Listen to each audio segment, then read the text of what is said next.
Ya, Assalamualaikum dan selamat sejahtera. Kita akan masuk dengan topik 8.1 iaitu garis dan sudut. Okay, yang pertama sekali kita akan masuk dengan kekongruenan garis dan kekongruenan sudut. Okay, apa benda kongruen? Okay, kita tengok pada kongruen garis terlebih dahulu. Sebagai contoh, ada 3 soalan di sini. Okay, kita buat perbandingan 2 garis PQ dengan RS. So, perbandingan antara jarak iaitu 3 cm dan 3 cm. Jika nilai bagi kedua-dua garis ini jaraknya adalah sama, maksudnya dekat sini ia adalah kongruen. Okey, manakala soalan B, kita buat perbandingan PQ dengan RS. Jaraknya adalah 3.3, yang ni 3.2. Beza kan? Kalau beza bukan kongruen. Okey, manakala C, beza perbandingan PQ dengan RS, nilai sama, 4.2, 4.2. So, maksudnya dekat sini ini adalah kongruen. Okay, kita akan tengok kepada kongruen sudut pula. Okay, kongruen sudut pun sama. Okay, ada 3 soalan di sini. Kita akan bezakan nilai sudut. Okay, PQR sudutnya adalah 32 darjah. ABC adalah 32 darjah. So, nilai sudutnya sama, maksudnya ia adalah kongruen. Okay, seterusnya PQR 138, ABC 136, tak sama. Kalau tak sama, bukan kongruen. So, dan last sekali PQR 256 dan ABC adalah 256. Jika nilainya adalah sama, maka ia adalah kongruen. Baik, seterusnya kita akan pergi kepada imbas kembali mengukur sudut. Okay, ukur sudut kita akan gunakan protektor. Okay, cara dia, awak letakkan protektor ini, garis dia pada garis di sinilah, garis di sini. So, cara bacaan dia mula dari kosong kat dalam ni, jangan mula kosong yang kat luar tu. Kosong kat dalam, so bacaan dia dari kosong ke garis tersebut. Okay, sebagai contoh soalan yang pertama ini nilainya adalah 32.7 darjah. So, alihkan protektor ke sebelah, kita akan tuliskan nilai sudut yang pertama ini pada bersebelahan lengkungnya lah. So, tuliskan pada ruangan dekat sini sudutnya iaitu tadi 32.7 darjah.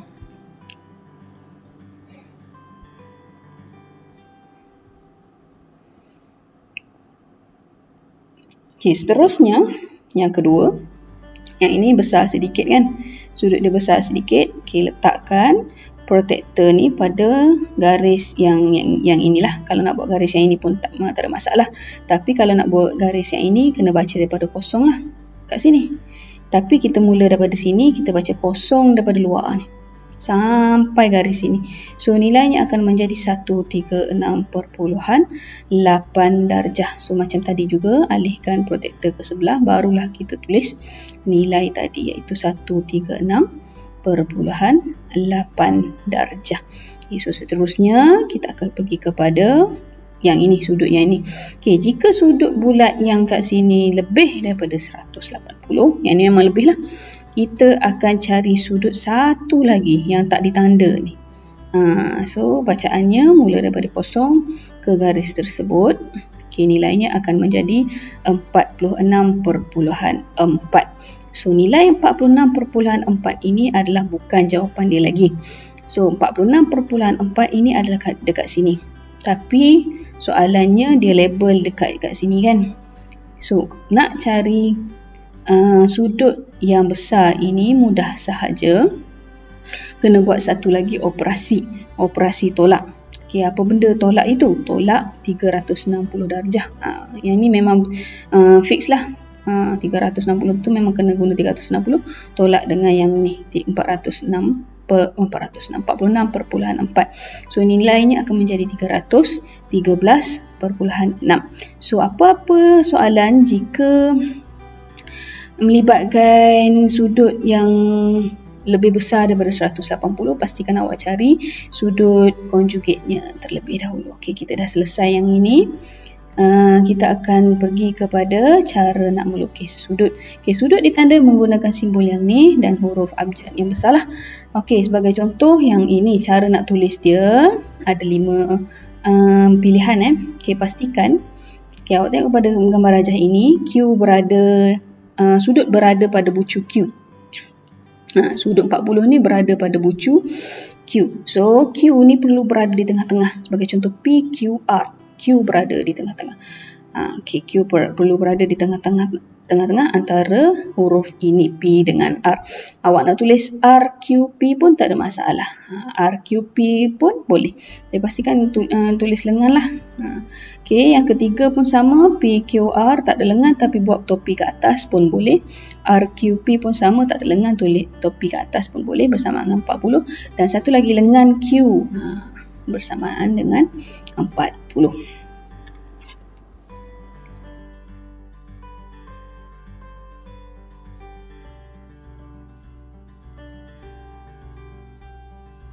Okay, baik, untuk melukis 30 darjah bagi ABC ini, awak perlu ingat B ni adalah perlu berada di bucu sudut, bucu sudut. So A, B dan C nya perlu berada di sini, atas ni, sebab kita akan buat garis dan kita akan label C di sini. So macam mana kita nak buat? Kita tengok kepada cara-cara.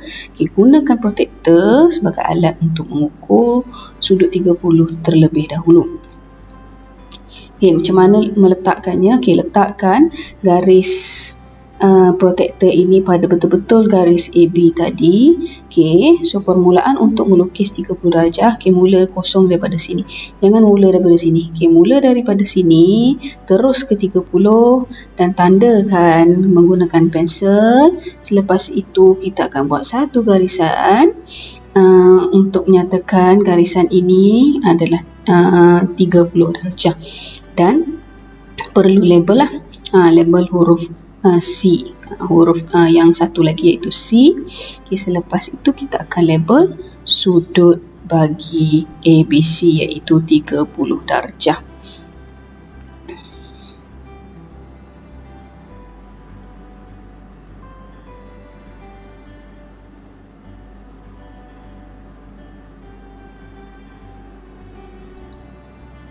So seterusnya kita akan tengok kepada sudut B. Sudut B ni ABC bersamaan dengan 120 darjah. So kat sini dia dah label BC, dia dah label BC. So yang tak adanya adalah A. So A nya kalau A nya perlu berada mungkin kat sini, tapi sudutnya adalah 120. Kalau 120 bukaan dia besar sedikit, so A nya perlu berada kat sini lah, garis A. Garis A perlu berada di sini. So kita tengok macam mana cara untuk melukis garis ataupun sudut ABC. Permulaannya meletakkan protektor pada garis BC terlebih dahulu. Caranya macam ni. Letakkan di sini. So bacaan mula daripada 0 ke 120. Seperti macam ni lah. Ke 120. Tandakan dan buat satu garisan panjang di sini dan perlu label huruf A. Perlu label huruf A lah. Perlu label huruf A dekat sini.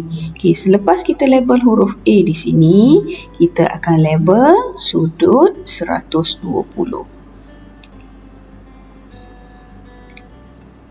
Kita label nombor 120. So seterusnya kita tengok kepada sudut ABC. Macam mana nak buat sudut ABC bagi 208 darjah? Tapi kita punya protektor 180 sahaja. So nak buat 208 ni, awak kena buat satu sudut konjugate. Satu sudut konjugate tu mudah sahaja. 360 tolak dengan 208. So bersamaan dengan 152 darjah. So 152 darjah ni awak kena buat dari AB dan letakkan C tu pada 152 darjah. Sebagai contoh yang ni lah. 152. Cari 152 daripada 0 ke 152. So kita tandakan 152 di sini. So buat satu garisan betul dekat sini dan tandakan garisan ini sebagai C.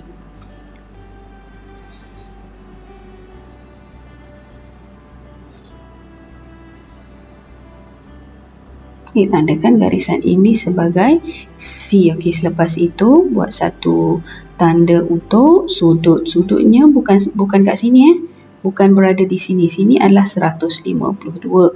Yang 208 adalah sudut refleks di sini. Okey, so selepas itu kita akan tanda 208 pada bawah sudut ini. Okey, so seterusnya kita akan lukis sudut D.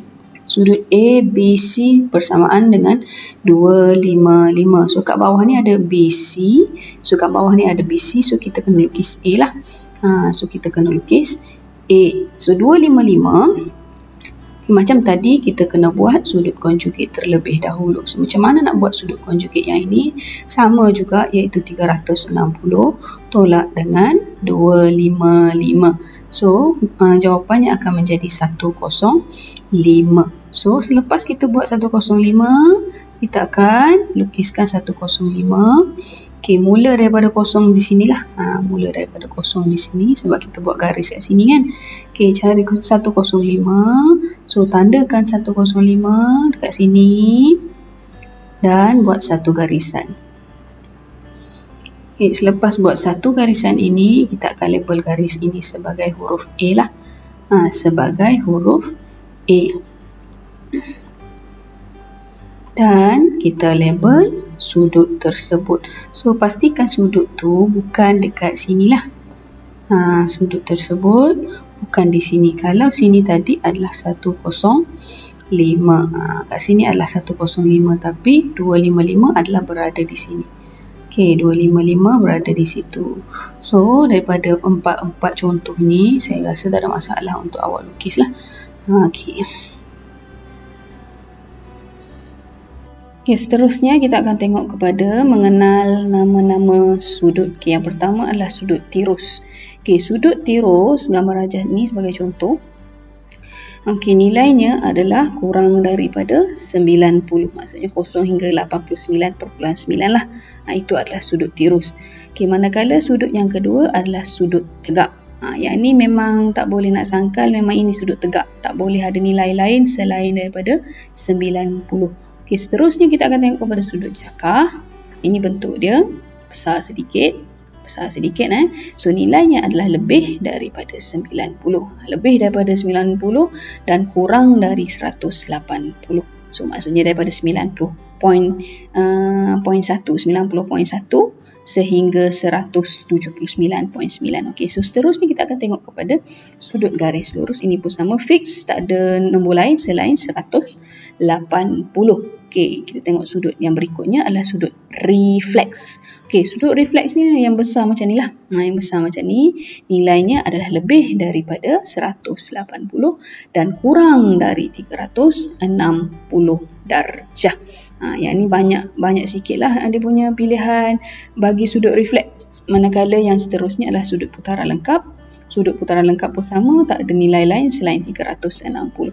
So daripada ke-6 sudut ini, ada 1, 2, 3 nilai yang betul-betul fix, iaitu sudut tegak 90 darjah. Sudut garis lurus adalah 180 darjah, manakala sudut putaran lengkap adalah 360 darjah. Manakala yang 3 lagi, iaitu sudut tirus, sudut cakar dan sudut refleks, ada banyak jawapan, ada banyak dia punya nombor lah. So kita akan tengok kepada seterusnya. Yang ni. Tengoklah. Ini adalah sudut tirus dari 0 hingga sebelum 90. So sampai 90 adalah sudut tegak. So selepas itu dia terus gerak. Ini merupakan sudut cakar lah.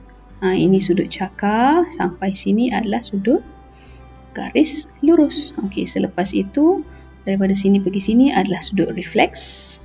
Dan sehingga pada garisan B tadi adalah sudut putaran lengkap. Okey, so seterusnya kita akan pergi kepada mengenal nama-nama sudut pasangan. Okey, ada 3 nama sudut pasangan. Okey, yang pertama iaitu sudut pelengkap. Okey, sudut pelengkap yang macam ni lah. Sudut pelengkap bentuknya macam ni. Okey, di mana sudut A tambah dengan sudut B akan menjadi 90 darjah. So ia adalah sudut pelengkap. Yang kedua adalah sudut penggenak. Okey, di mana ini contoh kepada sudut penggenap. Okey, di mana A tambah dengan B bersamaan dengan 180 darjah. So bezanya dekat sini, yang ini jadi 90, yang ini jadi 180.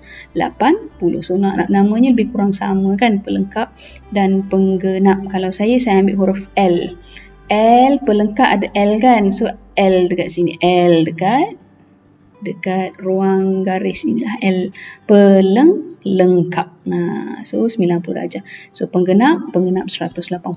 Di mana kalau sudut konjugate adalah bentuk dia macam inilah, salah satu contoh sudut konjugate di mana A tambah dengan B bersamaan dengan 360 darjah. So daripada ketiga-tiga ini merupakan sudut pasangan lah, pelengkap, penggenap dan konjugate. Okey. Tengok pada contoh soalan. Okey, nak cari nilai B Okey, nyatakan nilai B jika A dan B adalah sudut pelengkap. Tadi pelengkap ada huruf L kan? Di mana pasangan huruf L adalah jadi 90. So, cara dia adalah B tambah dengan 45 bersamaan dengan 90 darjah. B tambah 45 bersamaan dengan 90 darjah. So, nak cari B, 90 buat turun, tolak yang ni lah. Tolak yang di sebelah dia, tolak dengan 45, so nilai B adalah 45 darjah. Okay, manakala soalan yang kedua, bentuk soalan dia macam ni, nak cari nilai A lah. Okay, nak cari nilai A, nyatakan nilai A jika AB dan ialah sudut penggenap. Penggenap tadi kita dah tengok, ianya adalah 180. So A tambah dengan 38, A tambah dengan 38 darjah bersamaan dengan 180. So nak cari A 180 buat turun bawah. So yang ni kena tolak dengan 38 darjah bersamaan dengan 142 darjah. So A nilai 142. Okey, manakala soalan yang ketiga, gambar rajah ini kita dah tahu ianya adalah konjugate. So cari nilai B jika AB adalah konjugate. So konjugate tadi kita dah tengok nilainya pasangan bagi kedua-dua ini kalau ditambah jadi 360. So B tambah 210 bersamaan dengan 360. So nak cari nilai B, 360 tolak dengan 210. So nilainya akan menjadi 150 darjah. Okay, so kuis online, tekan link di bawah description nanti. Terima kasih kerana menonton. Assalamualaikum dan bye-bye.